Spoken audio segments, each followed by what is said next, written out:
los que estáis esta tarde participando de esta sesión inaugural del curso académico de la sección clínica NUCEP de Madrid, del Instituto del Campo Freudiano de España. En primer lugar, agradecemos a Eric Logan, que desde París va a dictarnos una conferencia que ha titulado La clínica del sentón, una conferencia esperada por muchos, que seguramente nos va a enseñar y orientar, como siempre. En la sección clínica de Madrid tenemos un especial cariño y agradecimiento a Eric Logan por su relevante y decisiva orientación en la fundación del NUCEP hace ya más de 20 años, un poco más de 20 años, y su colaboración continuada para que este lugar de formación en psicoanálisis se mantuviera y desarrollara hasta la fecha.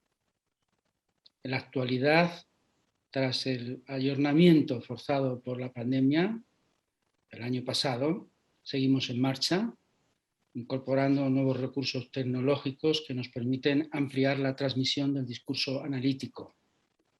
Las enseñanzas ya en este año se realizarán en streaming, es decir, presencial y online al mismo tiempo. Podéis visitar la web e informaros de las diferentes propuestas de trabajo. Empezaremos a partir del 14 de octubre con las sesiones de la tétrada y ya el 22 con el seminario del campo freudiano, que en su primera reunión estará animado por la presencia de Miquel Bassols como docente. Bueno, simplemente unas palabras para agradeceros a vosotros y a Eric la presencia y empezamos. Adelante, Eric. Gracias, Santiago, por su presentación. Sí, he titulado esa charla La clínica del síntoma. Utilizo el término de clínica en una cierta ambigüedad entre clínica psicoanalítica y clínica psiquiátrica. Ambigüedad y tensión, porque la clínica psicoanalítica, en tanto que clínica de la particularidad de un sujeto, desorganiza las clasificaciones psiquiátricas. De este punto de vista, estaba la clínica de la edad de la mirada.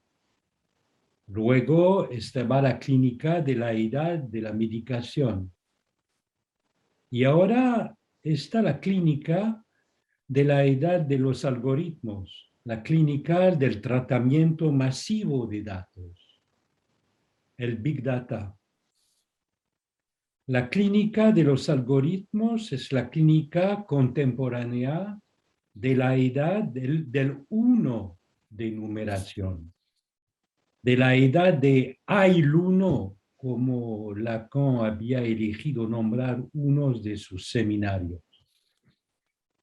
Esta clínica provoca dos consecuencias. Por un lado, se produce una ruptura entre los practicantes, los psiquiatras y clínicos practicantes, y los investigadores. Por otra parte, en 10 años de acento sobre esta clínica digital, no se ha producido ninguna perspectiva de tratamiento psiquiátrico nuevo. Los medicamentos son los mismos que hace 50 años y las novedades son un retorno a la estimulación eléctrica directa del cerebro, cuyos efectos serán detectados desde antes de la Segunda Guerra Mundial del siglo XX. A esta clínica de la edad de los algoritmos responde como un revés, una clínica del sujeto que se manifiesta de múltiples maneras. En primer lugar, mediante la desviación por los usuarios del sistema de salud de las etiquetas diagnósticas que se les ofrecen o se les imponen. se trata de una especie de creolización de la nueva lengua psiquiátrica. Luego, por los callejones sin salida que la imposible clasificación produce, hay multiplicación de efectos subjetivos. Se multiplican las burbujas diagnósticas. Y finalmente, vemos la huella subjetiva por el lugar de la cuestión sexual en la nueva clínica. Nos llevará a la creencia en el síntoma. Primero vemos la clínica de la edad de los algoritmos. No hay ciencia en el DSM. Así lo constató el antiguo director del National Institute of Mental Health en su resonante intervención del abril de 2013, 15 días antes de la publicación del DSM-5. Elimina con un gran revés las sutilezas de la inclusión, exclusión de nuevas categorías obtenidas por las largas horas de vigilia de las comisiones de expertos durante 5 años. Observaba pocas variaciones entre el DSM-4 revisado y la versión 5. Para él, el diccionario conservaba su fuerza y su debilidad. Su fuerza era la fiabilidad entre jueces y su debilidad, su falta de validez científica. En otras palabras, para él, el idioma del DSM-5 era perfecto, pero no significaba nada, ya que había olvidado por completo que tenía que medir algo más que su lengua misma. Por esta razón, constataba el director del National Institute of Mental Health, había esta organización lanzado desde el 2010 un proyecto muy diferente de la clasificación DSM. Se trataba de reunir en una investigación titulada Research Domain Criteria, RDoC, todo lo que se había desprendido de objetivo en el campo de la psicopatología. Neuroimágenes, probables marcadores genéticos, alteración de las funciones cognitivas, de los circuitos neurológicos en el triple registro de la cognición, de las emociones, de las conductas. La recogida y recopilación de estos elementos se hace sin tener en cuenta las categorías clínicas admitidas que son efectos de superficie. Y a partir del 2013, el National Institute of Mental Health vincula su proyecto de DOC a las investigaciones sobre el funcionamiento y la modelización del cerebro, la Brain Initiative de la administración Obama. A partir de 2014, decide revisar completamente su política de ensayos clínicos. Se trataba de favorecer tratamientos que no solo pretenden reducir los síntomas según el DSM, sino propuestas que se dan objetivos biológicos objetivables, lo que no impide en modo alguno incluir en estos ensayos no solo medicación, sino tratamientos llamados psicosociales a condición de que se reformule el problema en términos aceptables para el doc. Por ejemplo, uno simplemente desea remediar el problema de la cognición en la psicosis sin mencionar la certeza psicótica. El año pasado celebramos el 10º aniversario de la adopción del ERDOC y el director del National Institute señaló que por el momento se están produciendo nuevas regrupaciones diagnósticas mediante, lo cito, identificaciones de subgrupos de individuos más consistentes y menos heterogéneos que cuando los mismos individuos estaban agrupados por diagnósticos.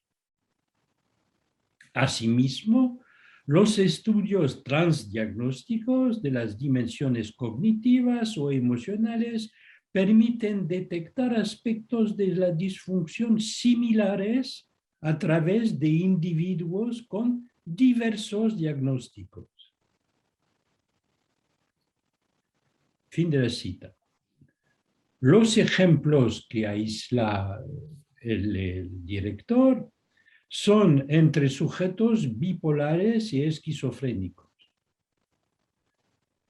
En los ejemplos que da, es mejor orientarse en las particularidades del funcionamiento de cada uno que en un diagnóstico global. Dicho de otro modo, en 10 años, el principal beneficio de toda esta nueva orientación es que la deconstrucción de la clínica DSM está muy avanzada. Hemos cambiado sobre todo la forma de hablar, la conversación sobre la enfermedad mental, dice mismo el director. Il n'y a personne dans vos contacts du nom de Bell. Pero el gran problema es que esto no se traduce en nuevas perspectivas de tratamiento o enfoques realmente innovadores. De ahí la frustración. Seguimos en la ausencia de un principio unificador, como lo notaba John Organ en el 2013, diciendo que estamos en la modelización de las neurociencias en una situación similar a la de la genética antes del descubrimiento de la doble hélice.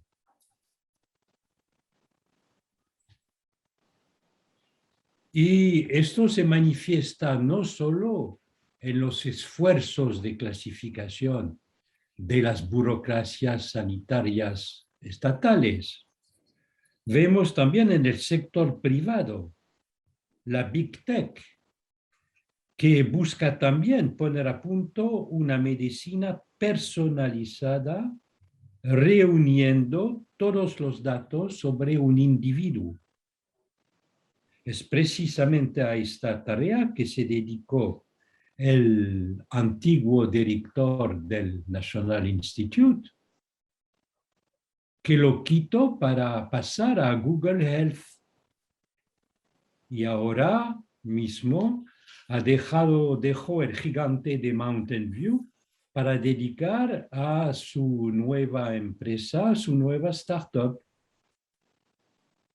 La mezcla de ciencia, mito y esperanza que encierra la medicina predictiva individualizada no puede hacer olvidar las dificultades de la modelización del cerebro. Como lo dice un autor de la Silicon Valley, Sostenemos que estamos modelando el cerebro cuando todo lo que hacemos es mezclar máquinas de procesamiento de datos. No entendemos absolutamente nada sobre cómo funciona el cerebro y todavía estamos muy lejos de poder modelar uno. Ahora vemos los callejones sin salida de la clínica psiquiátrica de precisión.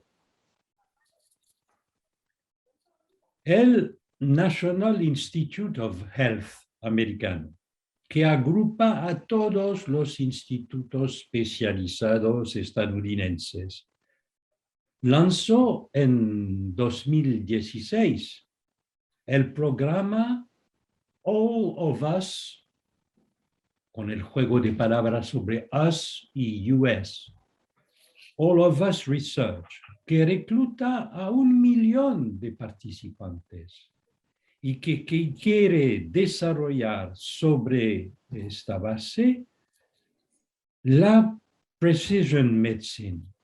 Los participantes, 1 millón, llenarán formularios médicos, proporcionarán muestras biológicas, darán su consentimiento para hacer público su historial médico electrónico a efectos de investigación. Estarán constantemente conectados a un portal web para registrar los datos que le conciernen: sueño, alimentación, hábito de vida. Así,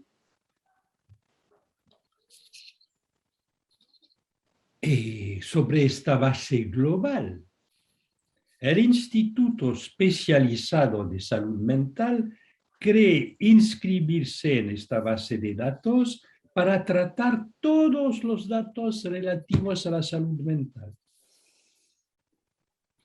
El nuevo director del Instituto de Salud Mental, nombrado en el 2016, ha precisado su programa. Desea que todos los investigadores de neurociencia sean más formados en matemáticas y que todo investigador sea también un teórico.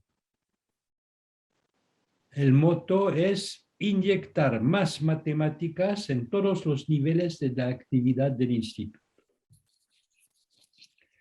Este llamado aún más de matemática tiene una versión francesa, la Fundación Fundamental, se llama así, Fundamental, y estoy seguro que en España hay el equivalente. Y en cada uno de los países que nos escuchan hay probablemente también una versión de esto. Este tipo de fundación, de think tank, son poderosos agentes de lo que un autor llama la voluntad de adquisición de autoridad moral de parte de las neurociencias cognitivas. Estas fundaciones reúnen investigadores biomédicos que quieren actuar en nombre de la ciencia. Trabajan en general con think tanks liberales que quieren reorganizar el campo de la psiquiatría con este enfoque multidisciplinario en ciencias duras. Convergen estas disciplinas en centros ultra especializados que quieren actuar con rapidez para introducir terapias basadas en neurociencias cognitivas.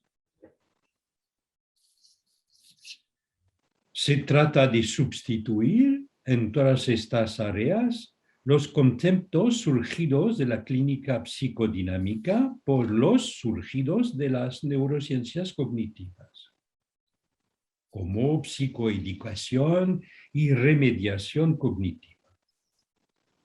Y también estos centros quieren concentrar muchos recursos en la creación de bases de datos. No tienen la ambición de alcanzar el 1 millón del All of Us, pero cada uno quiere hacer todo lo que puede y recoge financiación. El resultado, por lo menos en Francia, es escaso, es realmente alta tecnología. En 7 años, los centros expertos han acogido más o menos un poco más de 6.000 pacientes. Si se compara esta cifra de 6.000 pacientes con los 2 millones de casos que se ven cada año en la psiquiatría, tan pública como privada, la diferencia es vertiginosa. Y probablemente esto acentúa la quiebra entre los investigadores y los practicantes. Más allá del carácter difícilmente traducible en la clínica práctica de los resultados high-tech, se percibe también un efecto de dispersión en la investigación digital en clínica real. Las correlaciones y la regularidad de las bases de datos son extrañamente dispares y centrífugas. Cito un informe de esta fundación. Entre los factores medioambientales que influyen en el riesgo de aparición de la enfermedad se encuentran los tóxicos, en particular el cannabis, demasiado utilizado por los jóvenes, los traumatismos craneales, las infecciones maternas durante el embarazo, las complicaciones obstétricas, los traumas psicológicos durante la infancia, la estación de nacimiento, la urbanidad, la migración, alto riesgo entre los sujetos migrantes y su incidencia, y la contaminación. Fin de cita de esta lista extraña. ¿Cómo deducir una política cuando no se puede prohibir ni nacer en una cierta estación, ni la urbanidad, ni la migración, ni la contaminación? ¿Cómo entonces incluso definir prioridades? Y hay cosas más extrañas aún. Los factores que favorecen la locura también favorecen talentos excepcionales. Un estudio de esta fundación también se pregunta, ¿son los factores de riesgo de la esquizofrenia únicamente perjudiciales? Porque este estudio constata que los riesgos en cuestión, como la migración, el hecho de haber nacido en una ciudad, el hecho de haber nacido en invierno, el hecho de ser el mayor de sus hermanos y de una edad paterna avanzada, todos estos factores de riesgos son también factores de destino excepcionales para los sujetos que pueden padecer, entre comillas, de estos riesgos. Pata atrás, ¿hay que revisar toda la prevención? En este tipo de estudios sobre la ambigüedad de los factores de riesgo, vemos una extraña manera de reformular el famoso problema 30 de Aristóteles, de la vecindad entre locura y genio. Vemos ahora los callejones sin salidas de la clínica de los psicotrópicos. El modelo de acción de la medicación fue fijada para la comercialización farmacéutica en su acción sobre los neurotransmisores. Esta regulación de los transmisores justifica la combinación de diagnóstico y tratamiento. Pero Steve Hyman, ex-director del National Institute of Mental Health, que lo dejó para unirse a la investigación más avanzada del Broad Institute, que es un instituto conjunto del MIT y de Harvard. Él, científico de alto nivel, critica severamente este modelo.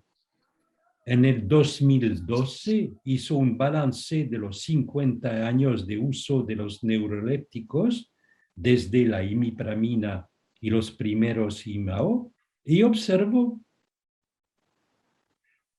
lo cito, los medicamentos antipsicóticos han alcanzado un pico de eficacia nunca antes igualado y todavía no se ha aclarado con el descubrimiento de la clozapina a mediados de los años 60.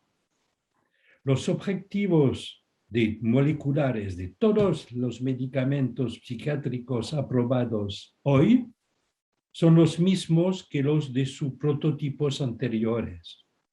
Y sus mecanismos de acción, me gusta mucho su fórmula, su mecanismo de acción no se entiende más allá de algunos acontecimientos moleculares iniciales. Fin de la cita. Lo que hace que en sus guidelines más recientes, el National Institute of Mental Health ha advertido oficialmente contra la prescripción continua de los neurolépticos, poniendo en duda la eficacia supuestamente superior de los neurolépticos de nueva generación, tan costosos para el sistema de salud.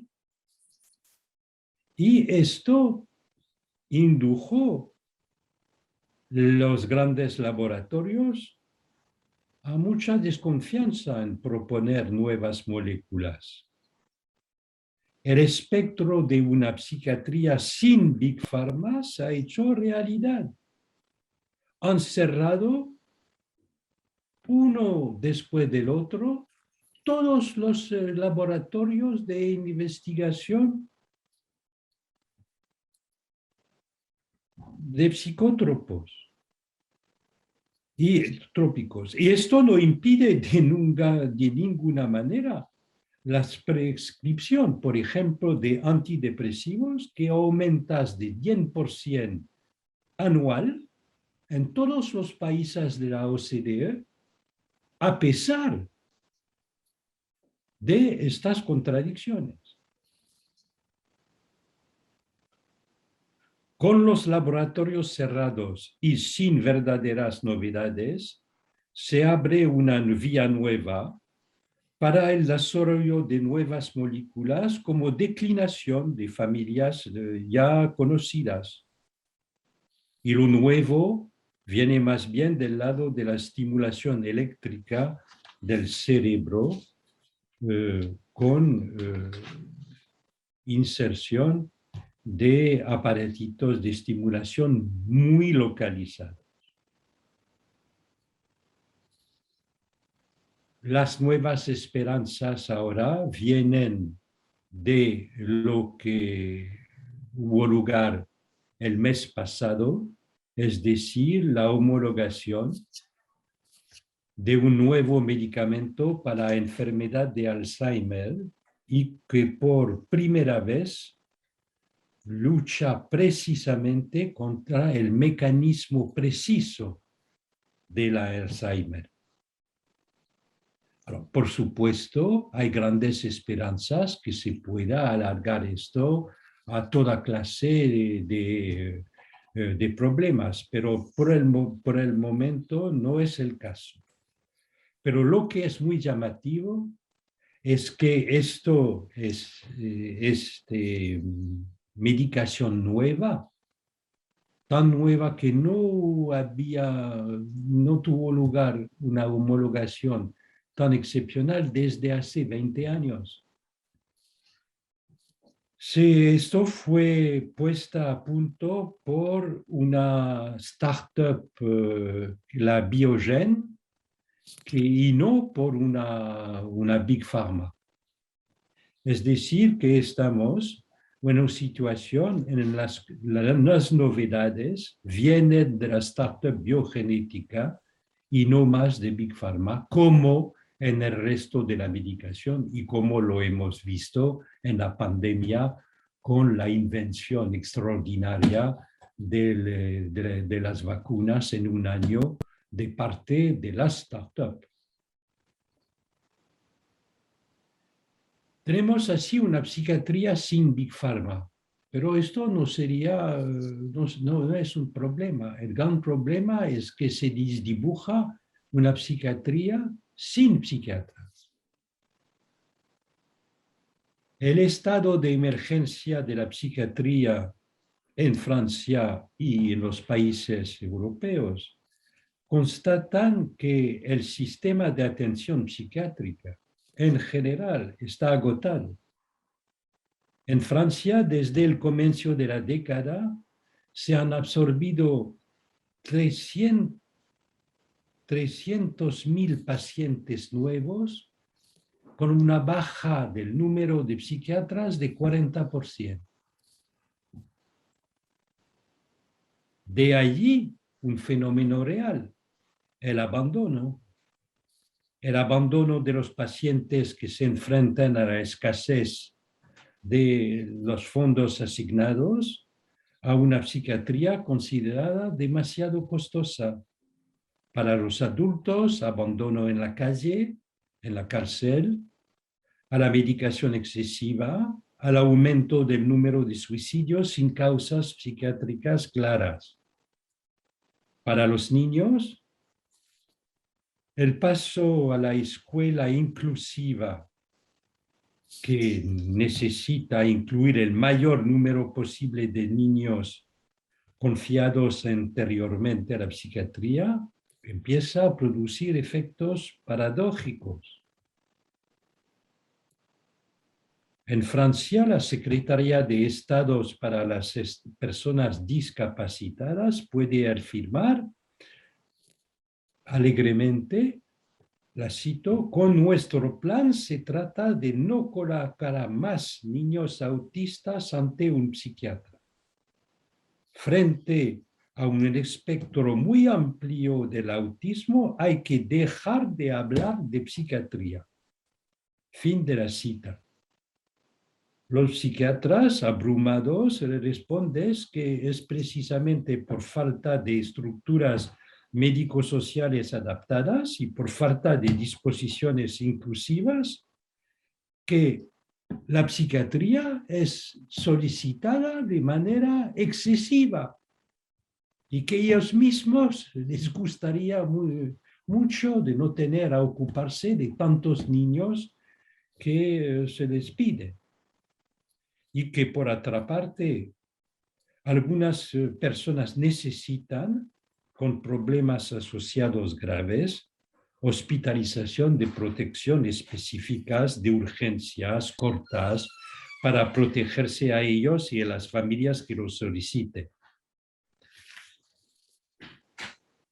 Las esperanzas de poner a cada paciente delante de un ordenador, un chatbox, un software personalizado, en lugar de delante de un psiquiatra, son del mismo orden.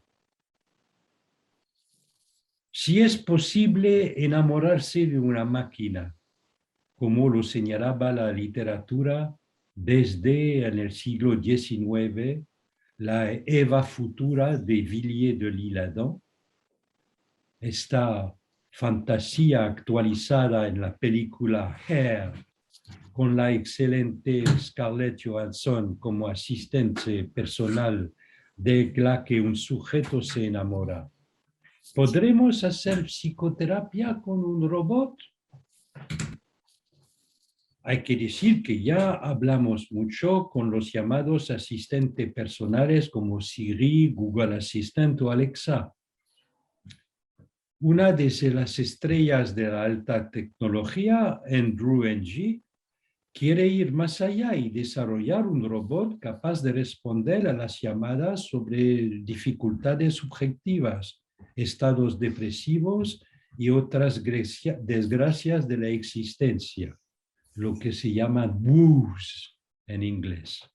Y así quiere hacer un woebot, el robot de los woes, basándose en una base de datos formadas a partir de conversaciones TCC, comportamentalistas online. Este sistema haya tenido acceso a más conversaciones terapéuticas conductuales que cualquier terapeuta en su vida profesional. Sin duda son buenas noticias. El woebot dará sin duda un diálogo más estimulante que un terapeuta humano que intenta atenerse a un único manual protocolizado de terapia conductual. El humano fingiendo ser un robot será superado por el robot fingiendo ser humano. El sitio promocional de woebot asegura que también podrá hacer el woebot juegos de palabra. Eso es una buena señal. Los terapeutas TCC no hacen juegos de palabra. Por otra parte, la videoconferencia ha conquistado ahora el mundo, como lo hacemos hoy, y remodela el espacio psi. Las distancias se suprimen de una nueva manera. Estaba la época de los transportes aéreos masivos, low cost, que han permitido el transporte de los cuerpos. Ahora existe la época Zoom, que permite también una nueva alianza, incluso en el confinamiento pandémico. La alegría de encontrarse en presencia y de constatar los efectos diferentes en el encuentro es aún más fuerte después. Vemos ahora el reverso subjetivo de la nueva lengua clínica. Frente a estas nuevas formas de hablar de la salud mental, los sujetos responden aferrándose a los diagnósticos menos estigmatizantes y aquellos que dan acceso a los mejores cuidados. Se trata de fenómenos de respuesta subjetiva, de creencia y de deseos. Hay dos facetas de la cuestión del tema que se revelan en la pregunta diagnóstica. El sujeto es lo que puede encontrar un lugar ubicuo en una clasificación. O se puede decir que el sujeto es lo que escapa a toda clasificación. La dificultad del psicoanálisis para inspirar clasificaciones estables no es ligada a una impotencia contingente, es consubstancial a su discurso. Es un imposible lógicamente inscrito desde el comienzo. Alain Frances, el americano, lo decía de la manera siguiente. Decía, el modelo analítico tenía tendencia a pretenderse un poco para todo, con una notable excepción. Lo normal no encontraba allí verdaderamente su lugar. Para Freud, nadie jamás es completamente normal. Somos todos más o menos neuróticos. Fin de cita de Alain Frances.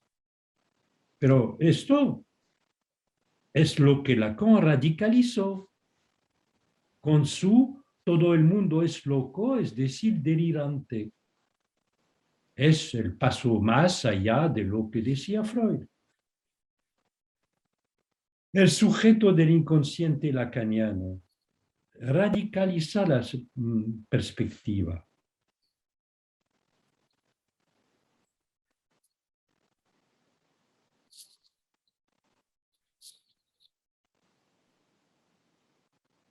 Vemos cómo esta incidencia del sujeto desconcierta estas clasificaciones y se ve en la forma en que los sujetos hablan por sí mismos en la lengua del especialista. Utilizan todas las etiquetas, pero de una manera desviada. Y también florecen los testimonios de sujeto que proponen su caso como ejemplo de narración de modalidad de vida, perturbando el diagnóstico global, vivido de manera singular. Estos relatos atraviesan ahora todo el campo clínico: autismo, TOC, fobias, esquizofrenia, estados de ataques paranoicos, etc. Así vemos la constitución de un modelo narrativo en psiquiatría, permitiendo al sujeto alojarse en estas impases y callejones sin salidas de las clasificaciones. El sujeto, en su lengua particular, quiere albergar la falla fundamental de su mentalidad, en el sentido que decía Lacan. Lo cito: la enfermedad mental no es para nada una entidad esencial, es más bien la mentalidad que tiene fallas. La falla de la mentalidad abre así el agujero en los discursos. Esta falla de la mentalidad para el psicoanálisis es la imposibilidad de representarse la sexualidad en lo mental. La imposibilidad de inscribir lo sexual en lo consciente, como le decía Freud. Es lo que Lacan radicalizó al hablar de la no relación sexual. Y esto se manifiesta en las clasificaciones clínicas por la decisión que fue tomada a final del siglo XX de excluir de todas clasificaciones toda autodeterminación sexual del sujeto.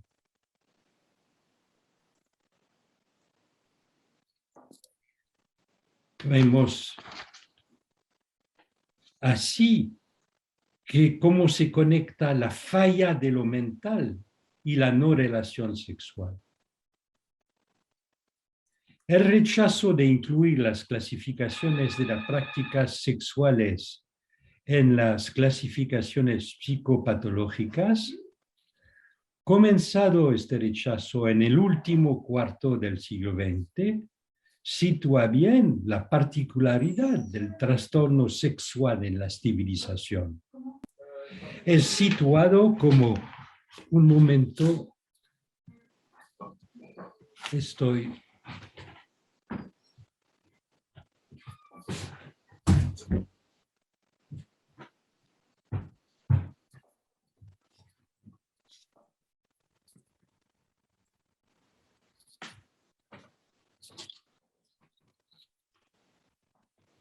este trastorno sexual es más bien trastorno en el género para los teóricos queer. Este trastorno no cesa de desplazarse en los discursos fuera de las clasificaciones. Para el psicoanálisis es la no inscripción de lo sexual como tal que está en juego. La hipótesis psicoanalítica, como la formuló Lacan, radicalizando a Freud, es que en el inconsciente el hombre no sabe nada de la mujer ni la mujer del hombre.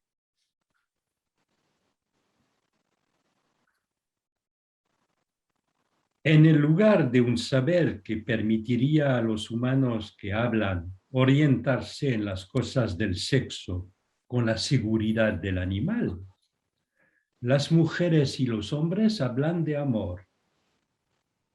Hablar de amor es el principio del placer entre los sexos. Intentan así, a través de esta palabra, depositar un trazo que se mantenga. Es la importancia de la carta de amor.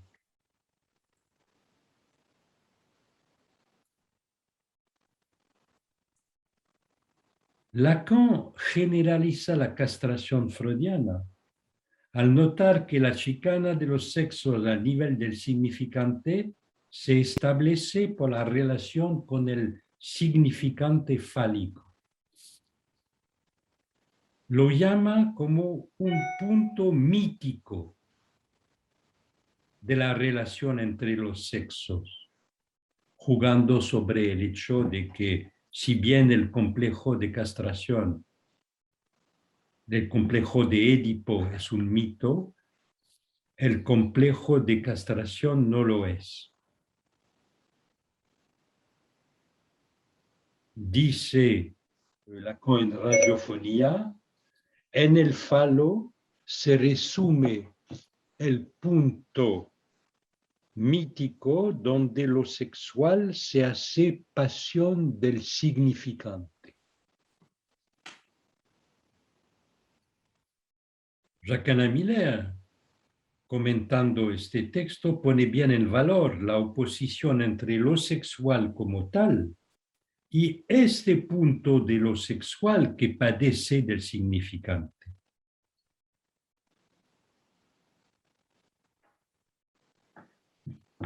Lo cito. Los seres sexuados tienen una relación diferente con el falo según sean hombre o mujer. Esta es una versión de no hay relación sexual. Es una manera de decir que solo hay relación significante con el falo.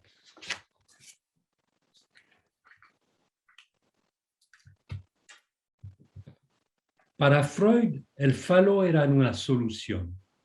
Respondía a lo visible del sexo. Hacía de resto para la cópula. Por el contrario, para Lacan, el falo hace obstáculo a que los sexos puedan hablar de manera conclusiva. Fin de la cita.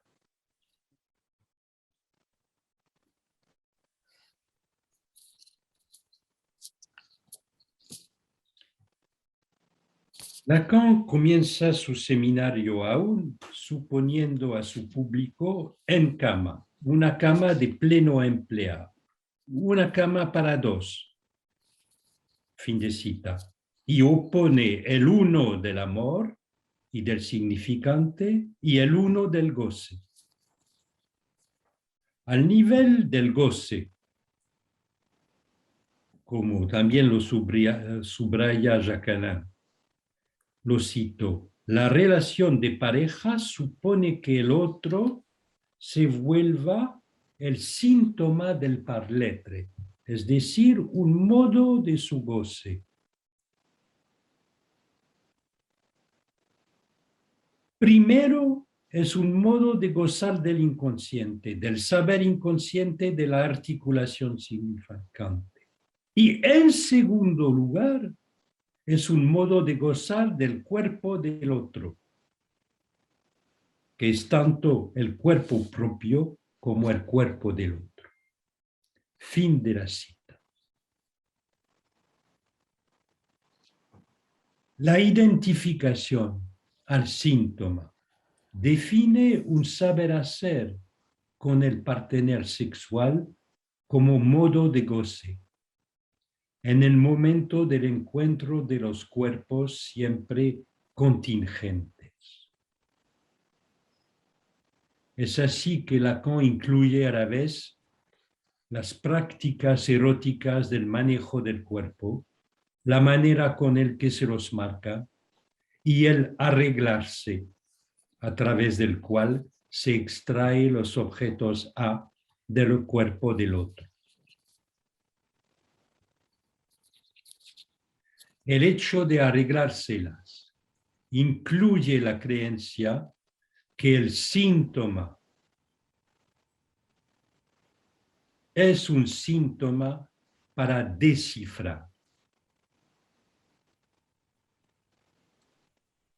Lo era del síntoma histérico freudiano, pero este síntoma es desplazado por la extensión del síntoma al síntoma, al partener síntoma.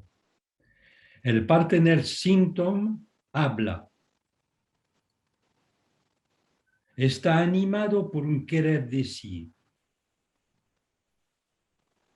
especialmente del lado femenino, que hace de partener síntoma con forma erotomaníaca.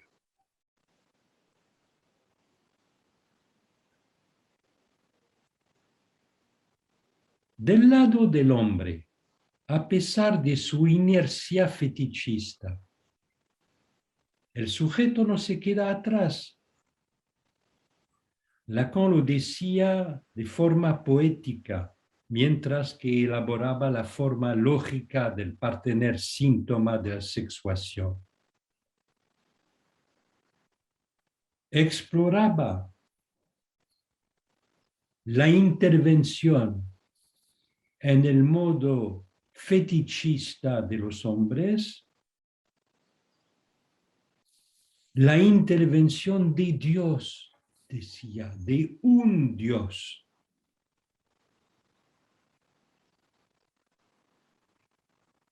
Que venían en contra, en ruptura con la lógica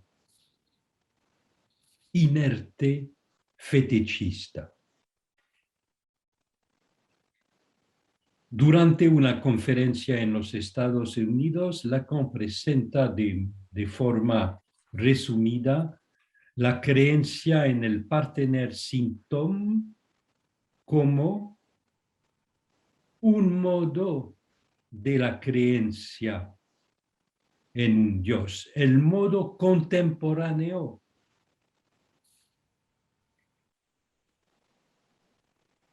que tiene que ver con el ateísmo. Lo cito. El ateísmo es la enfermedad de la creencia en Dios. Creencia que Dios no interviene en el mundo. Dios interviene todo el tiempo, por ejemplo, bajo la forma de una mujer. Fin de la cita. Un poco antes, en este año 75, durante su seminario, Lacan había desplegado la relación de la creencia al síntoma y al partener síntoma. Lo cito. Una mujer en la vida del hombre es algo en lo que él cree. Cree que hay una, a veces dos o tres. Y ahí precisamente está lo interesante. Él no puede creer solo en una. Él cree en una especie.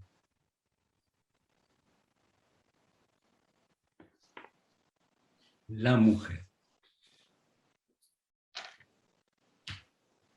Este enganche del sujeto sobre su medio de goce a través del amor es una reformulación en el 75 de lo que Lacan decía, solo el amor permite al deseo articularse con el goce.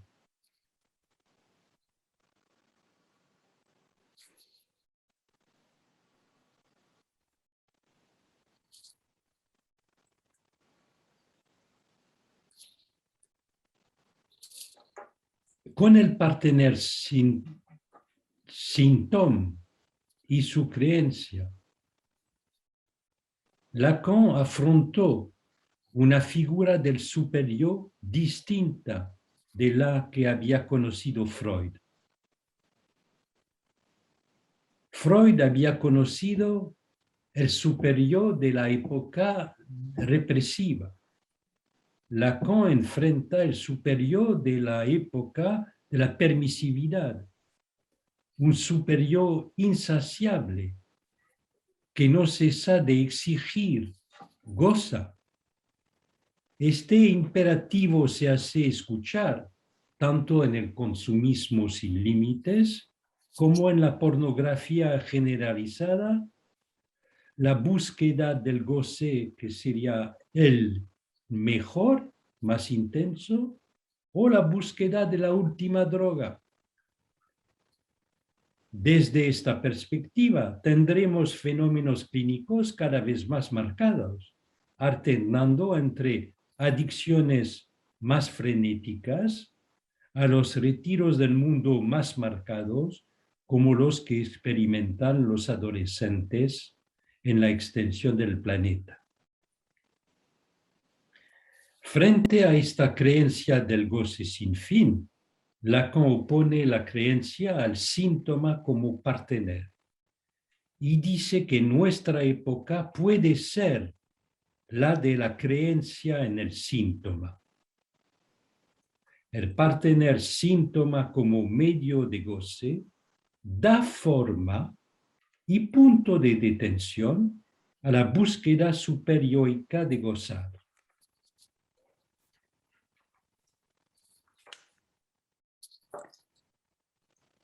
La igualdad de los derechos entre hombres y mujeres, el derrumbe del sistema patriarcal, hace surgir terrores nuevos y saca a la luz angustias de castración masculinas nuevas. La verdadera encrucijada es poder descifrar el enigma que hace que, a pesar de la igualdad de los derechos, una mujer sigue siendo radicalmente otro para un hombre. Es entonces que ella puede ser síntoma y partener síntoma. El goce, según Lacan, tiene nada que ver con el hedonismo. Se separa entre una parte que es el goce más allá del límite fálico y lo ilimitado que se civiliza por su inscripción del lado femenino de la sexuación.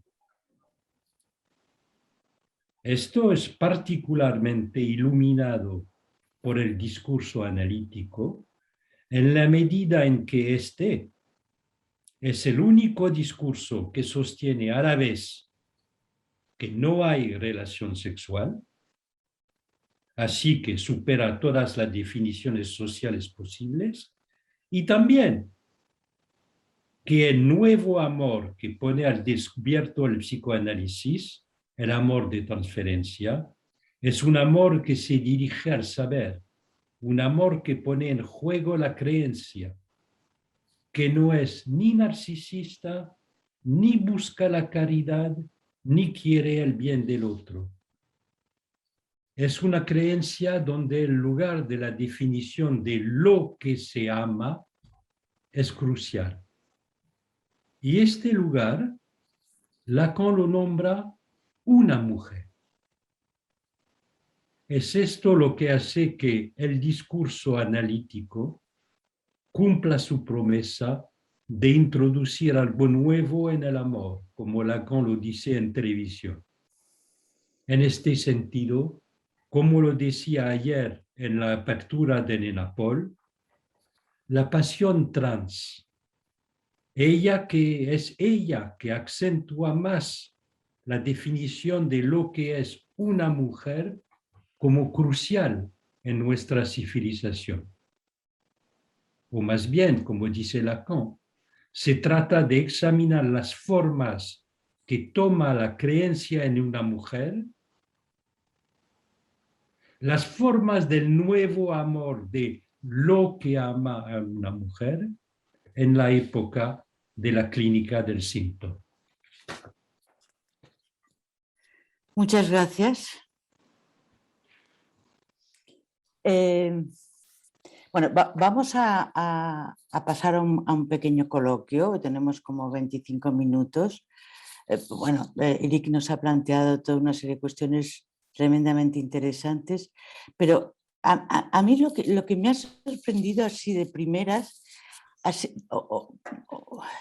he querido entender entonces esta preocupación actual que está en la prensa, en las redes, que se hace eco sobre la salud mental.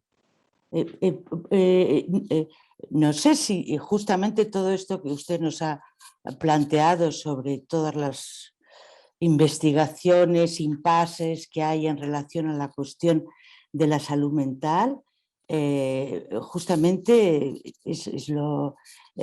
tiene que ver con esa preocupación en este momento por la salud mental, que no se entiende muy bien. No se entiende muy bien a qué apunta, justamente a un déficit. Usted decía que los psiquiatras tienen problemas para conservar su lugar. ¿A qué es debido incluso lo hemos oído, por ejemplo, ¿no? en las Olimpiadas, todas estas atletas que de repente dicen que hay que ocuparse de lo mental, de la salud mental? Entonces, me da la impresión de que con lo que usted ha planteado responde de alguna manera, da una versión un poco diferente a lo que se entiende ahora por la preocupación por la salud mental, que no se entiende muy bien tampoco de dónde viene. No sé qué piensa de esto. Creo que no sé cómo en el discurso actual en España se actualiza esto, pero creo que hay una dimensión global. En el planeta entero hay una preocupación por la salud mental por los efectos catastróficos de la pandemia que han acentuado los trastornos psíquicos de una manera preocupante. Digamos, todo lo que andaba mal antes de la pandemia es ahora peor. Y vemos una acentuación en todas las clasificaciones, digamos, sea depresión, sea violencia, sea adicción, sea ataques psicóticos. Vemos una incrementación muy fuerte de todos estos datos. Y frente a esto, es claro que hay una cierta angustia de los psiquiatras, porque las medicaciones no hay ninguna novedad desde hace ahora 60 años.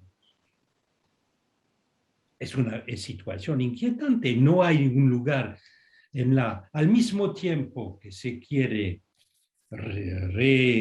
reintegrar la psiquiatría como una disciplina estrictamente médica, no hay otro dominio, otro campo de la medicina en el cual no hay tratamientos novedosos en 60 años.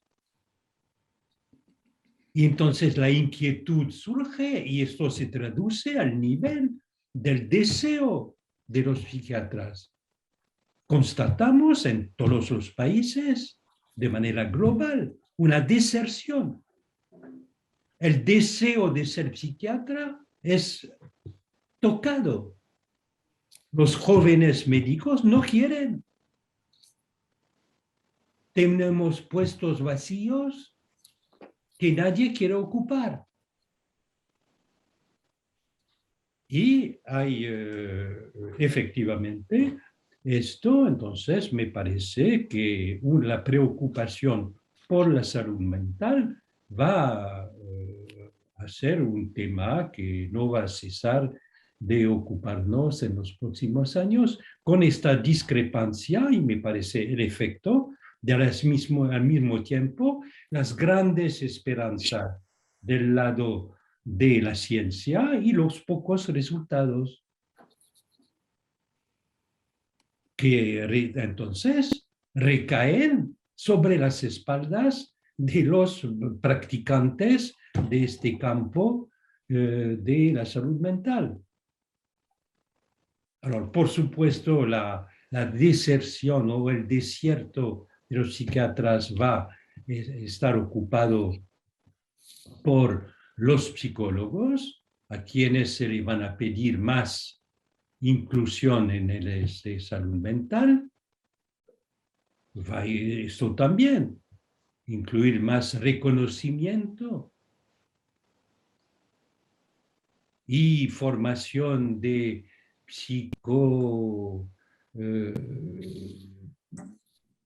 terapeutas, digamos, tipo conductuales o con una guía de acción muy constringida, pero esto no va a aligerar este toque de angustia frente a la acentuación de los trastornos en el campo de la salud mental, que hace que en la medicina en general es el lugar que más preocupa a los poderes públicos. Bien, vamos a hacer a mirar a ver quién ha planteado preguntas. Gustavo de Sal, por ejemplo. Hola, Buenas tardes, Gustavo. Eric. Buenas tardes. Muchísimas gracias por su conferencia. Me gustaría ir a la primera parte de su exposición. Tengo la impresión de que lo que usted ha expuesto en la primera parte es el resultado de una tensión que se va incrementando entre psiquiatría e ingeniería. Es decir, o dicho de otra forma, una separación creciente entre ciencia y tecnología. En tanto, la ciencia se rige, como usted lo ha señalado, por el principio de imposibilidad, mientras que la tecnología se basa en una temporalidad que va más allá del principio de imposibilidad. Lo que es imposible hoy puede dejar de serlo mañana. Esto se traduce al mismo tiempo en una confrontación entre medicina y tecnología. Es decir, la tecnología ha dejado de ser un instrumento al servicio de la medicina para invertirse la situación. El médico es, de alguna manera, un intermediario para los ingenieros, un intermediario pasajero y tendiente a su extinción entre la técnica y el paciente.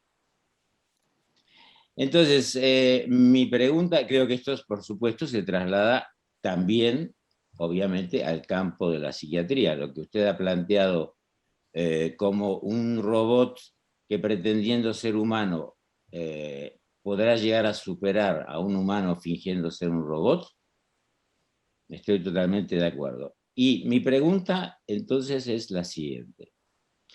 Si tras la tesis originaria de Lacan, de que el psicoanálisis viene a tomar el relevo, a hacerse cargo de lo que cae del sujeto de la ciencia, si no deberíamos empezar a pensar ahora que el psicoanálisis es lo que tomará el relevo de lo que aquello de lo que la tecnología o las tecnologías se desentienden. Gracias, Gustavo, por esta pregunta muy fundamentada.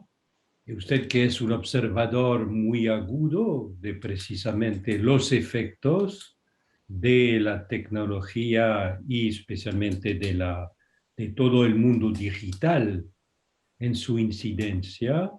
Su último libro publicado frente al Facebook efectivamente da una idea en sus desarrollos de todos estos aspectos, efectivamente, de tensión entre ciencia y tecnología, su oposición entre lo imposible y lo posible me parece muy fecunda para acercarnos a estas paradojas y tensiones. Es verdad que esta figura del médico como un intermediario efímero entre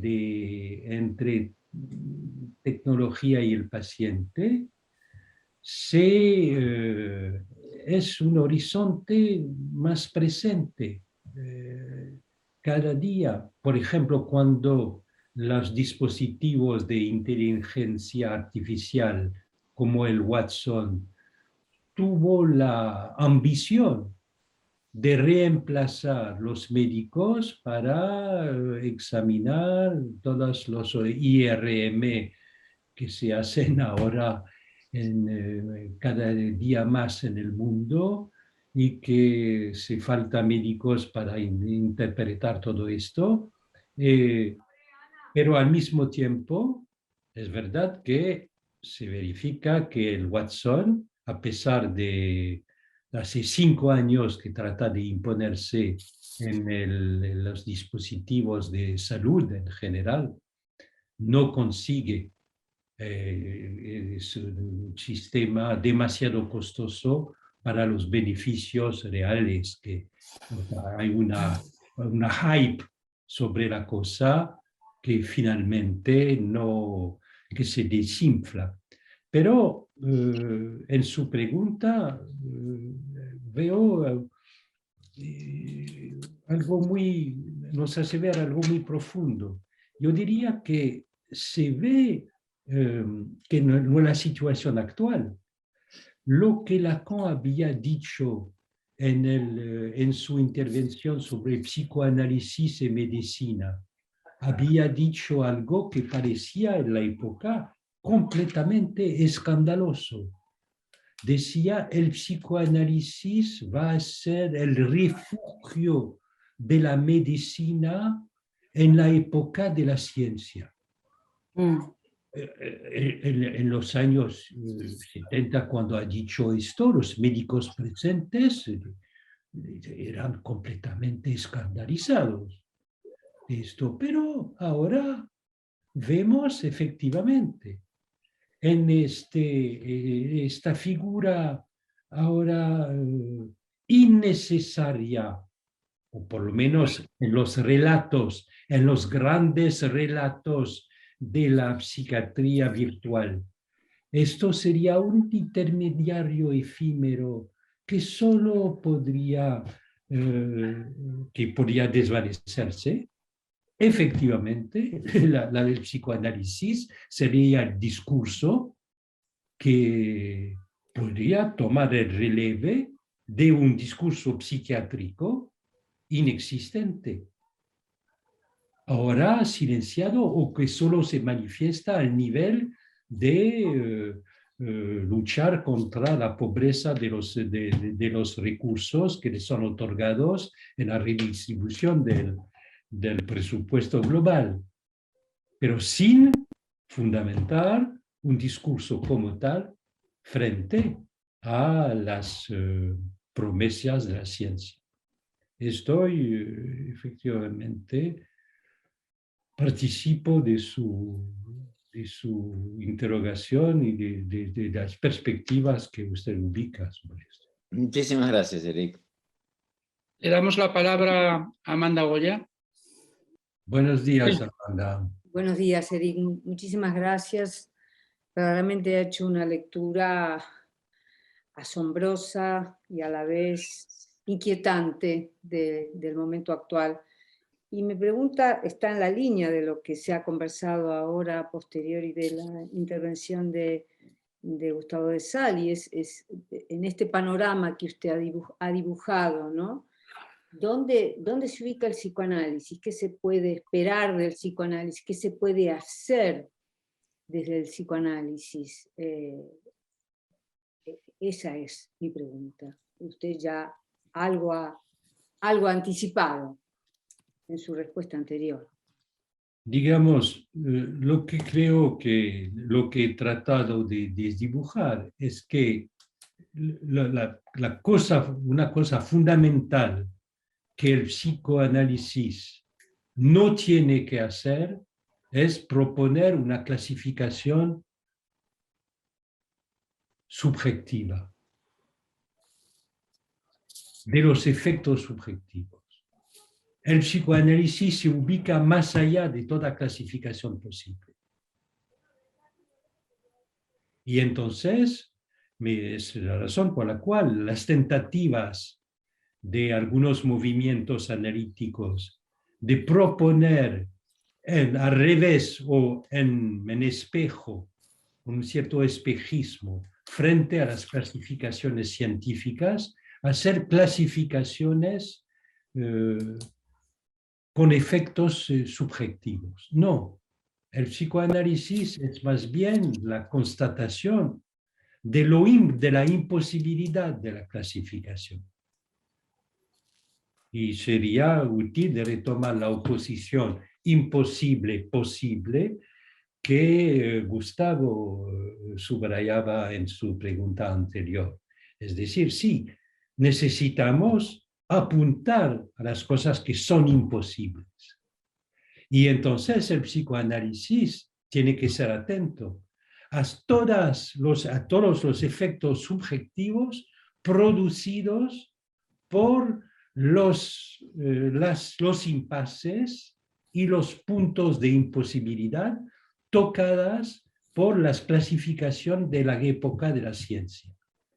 Estos efectos subjetivos que son al mismo tiempo, como dije, la creolización de la lengua psiquiátrica moderna, contemporánea, la creolización que la hacen los usuarios, que quieren ser todos, por ejemplo, tener problemas de TDAH para comerse anfetaminas y poder trabajar más y adelgazar. Como decía una humorista, decía que ahora constataba que en Nueva York los de 40 años quieren declararse TDAH para tomarse anfetaminas, trabajar más y así tener un puesto más alto y también adelgazar para ser más, poder seducir más cuando van a tener la crisis de la cuarentena en sus matrimonios. Y entonces todo el mundo así estando muy a favor del diagnóstico. Eso es un efecto de subversión del diagnóstico mismo. Y que por supuesto produce después burbujas, hay demasiada gente que son incluidos en la categoría y entonces se hace después discusiones académicas de alto nivel para saber si sí o no es una clasificación sólida. No lo es. Pero vemos este tipo de burbujas que se producen, que hacen parte de la creolización, de la adopción de un efecto de subversión subjetiva de una lengua que se quiere imponer. Y hay todos este tipo de clases de efectos, los acogemos en nuestra práctica, porque los sujetos que vienen a vernos, en general, ya han tomado contacto con este discurso y esta nueva lengua. Por supuesto, cuando son deprimidos, ya han tomado antidepresivos y han constatado lo que se hace, lo que a veces les hace bien, pero a pesar de a veces hacerles bien, a veces no, a veces una cierta indiferencia no les cambia la vida, y a pesar mismo si les hacen bien, deja una insatisfacción, si quiere algo más de la vida.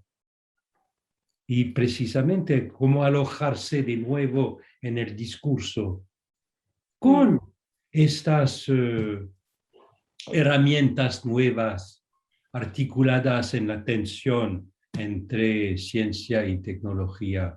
Todas estas tecnologías del bienestar, que incluye la medicación utilizada off-label, todas estas técnicas del bienestar también dejan el sujeto, él, en un punto de imposibilidad de resolverse en el, digamos, el principio del placer, del bienestar. Amalia Francisca hace mucho que ha pedido la palabra. Amalia Francisca. Bueno, buenas tardes y gracias, Eric, por la ponencia, muy interesante. No, quería compartir algo en relación tanto a lo que usted decía respecto a la deconstrucción de los DSM, que en este tiempo de pandemia tuve ocasión de que tuve consultas de 3 personas de Estados Unidos, psiquiatras, sin relación cada uno con el otro, cuestionando justamente su posición en el ejercicio de la práctica y agobiados por la cantidad de protocolos y de requisitos que tienen que responder administrativamente respecto a los hospitales de los que son parte. Y no son residentes, son personas que ocupan lugares directivos.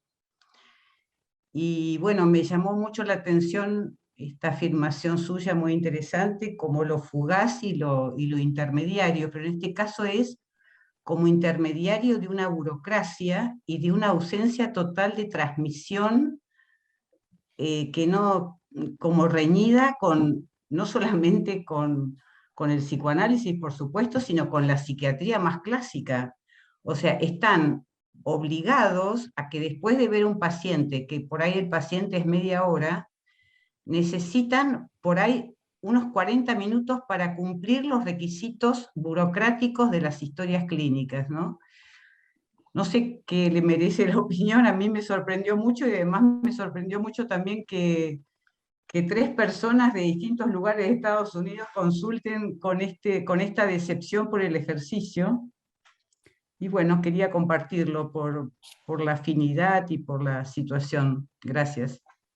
Sí, me parece también es un aspecto muy interesante. En este corte entre práctica e investigación científica, ciencia, Gustavo Dessart subrayaba lo que es entre ciencia y tecnología, pero hay también un corte entre ciencia y burocracia.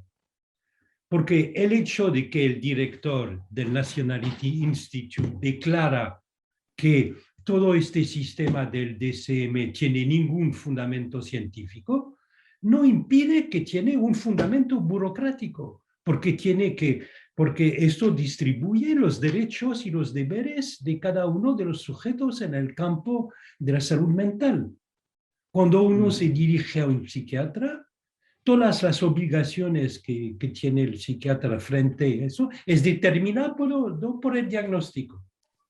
Esto sigue diciendo, pero ha pasado esto de un fundamento científico a algo burocrático. Y la burocracia, digamos, todo este aspecto managerial de la psiquiatría se vuelve cada vez más invasor. Y efectivamente es esto, para ver un paciente media hora hay que pasar 40 minutos a rellenar formularios, pero esto es determinante para determinar para las consecuencias médico-legales. y que cada vez más la consecuencia médico-legal es, especialmente en una sociedad en la cual la juridificación de la vida es constante y fundamental.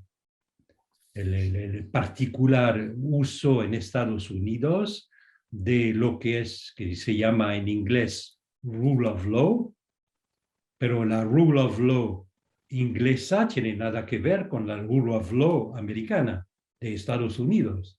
El régimen de la ley funciona de una manera, en un sistema de una chifladura particular, que es la chifladura norteamericana. Los ingleses es otra cosa y el continente también. Digamos, la ley nunca se puede vivir la ley sin, hay algo en la ley que es incomprensible, decía Lacan, que el fundamento de la ley finalmente hay un modo, una llamada, una cierta, el modo en el cual hay que obedecer tiene su vertiente superiorico y su vertiente dependiendo de la chifladura de cada civilización. Gracias, Eric. Mariana, brevemente le puedes formular tu pregunta. Sí, gracias, Eric, por la conferencia, que es muy interesante. Quería saber su punto de vista. ¿Piensa usted que la pandemia del autismo ha sido ahora superada por la expansión de lo trans? No sé si sea adecuado decirlo, hemos cambiado de paradigma, es una pregunta, pero también podríamos tal vez decir que hay también una cierta continuidad entre ambos, lo autismo y lo trans, y con el mundo, con la actualidad, porque hay un goce solitario y robótico que se mundializa de una cierta manera. Y muy rápidamente, si me permite, Santiago, una pregunta sobre la actualidad en Francia, pues que Carmen Cuñat hacía un poco referencia. ¿Qué piensa usted del lugar que se le está dando en Francia a los psicólogos, poniéndolos bajo tutela de lo médico? Gracias. Sí, es una pregunta compleja. Yo diría que no estaría para decir que hemos cambiado de paradigma entre autismo y trans. Son campos distintos, son campos de... Pero lo que es claro es que, por un lado, tenemos, digamos, la reorganización del campo de la psiquiatría infantil a partir del paradigma del espectro de trastornos autistas o del desarrollo neurocerebral, por un lado, y, digamos, el paradigma trans, que es más bien el revés. En la perspectiva de reorganizar completamente la psiquiatría infantil a partir de una determinación estricta de trastornos del desarrollo cerebral, por un lado, y del otro lado, se hace del problema trans como una elección, una autodeterminación subjetiva del sexo, digamos, en este paradigma trans, que hay que distinguir de lo que es la posición transexual, porque en el paradigma trans lo que se acentúa es la fluidez de la elección. Un día hombre, un día mujer, un día no determinado por el binarismo, un no binarismo esencial.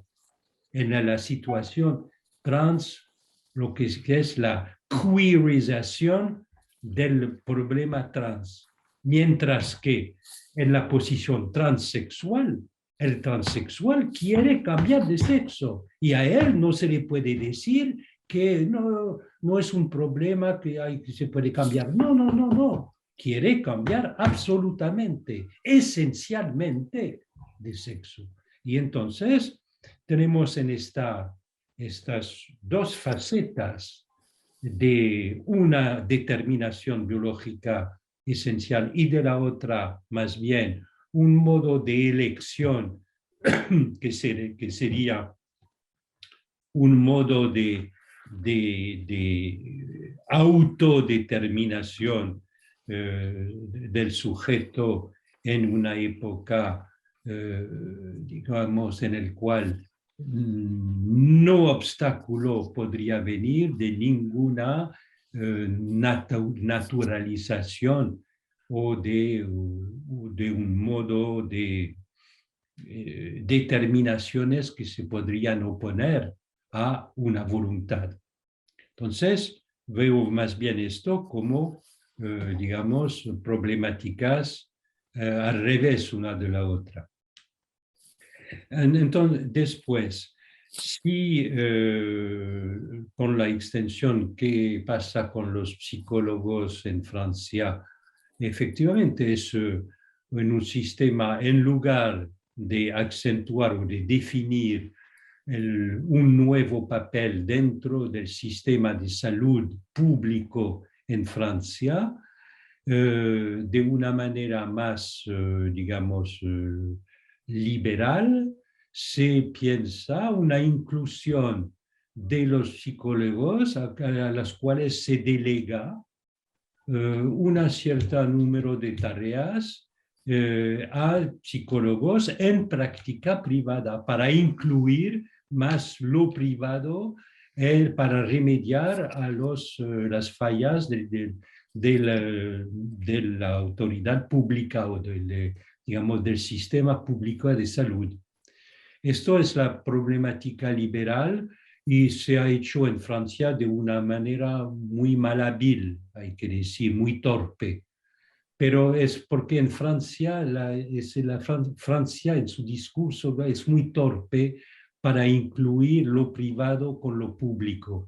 En Alemania, por ejemplo, y se ha visto esto en la pandemia, han muy bien articulado, por ejemplo, la medicina privada con la pública para responder a las urgencias que fueron variadas, las distintas etapas de la pandemia, la vacunación, la hospitalización, etc.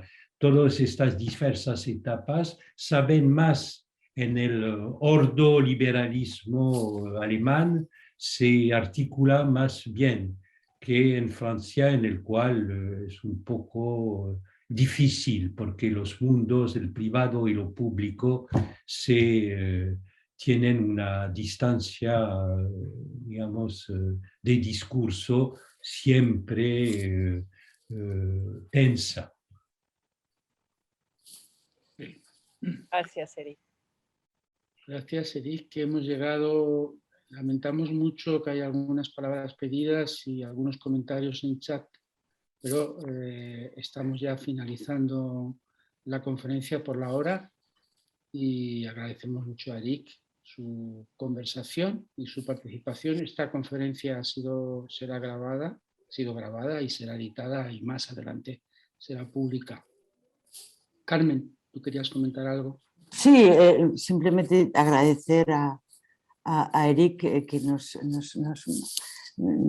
pone en una línea de reflexión muy interesante, al mismo tiempo para pensar y renovarnos, porque cuando él dice que estamos en la época de la creencia en el síntoma, me parece que es una línea de trabajo que la ha mantenido siempre, pero que queda de nuestro lado el poder justamente apuntar hacia esto con la clínica actual, ¿no? Y verdaderamente que por lo que él ha dicho me parece que es justamente una clínica donde efectivamente se manifiesta absolutamente el síntoma y lo que pasa es que hay que poder, está en nosotros poder detectarlo bien para poder animar al sujeto del inconsciente a que crea en el síntoma, que es lo más singular que tiene.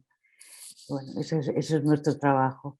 Entonces, bueno, pues empezamos el curso y les agradecemos a todos los que han asistido y han participado en la conversación. Tendremos otras conferencias y podremos volver a encontrarnos, y si no, en los cursos de la sección clínica de Madrid.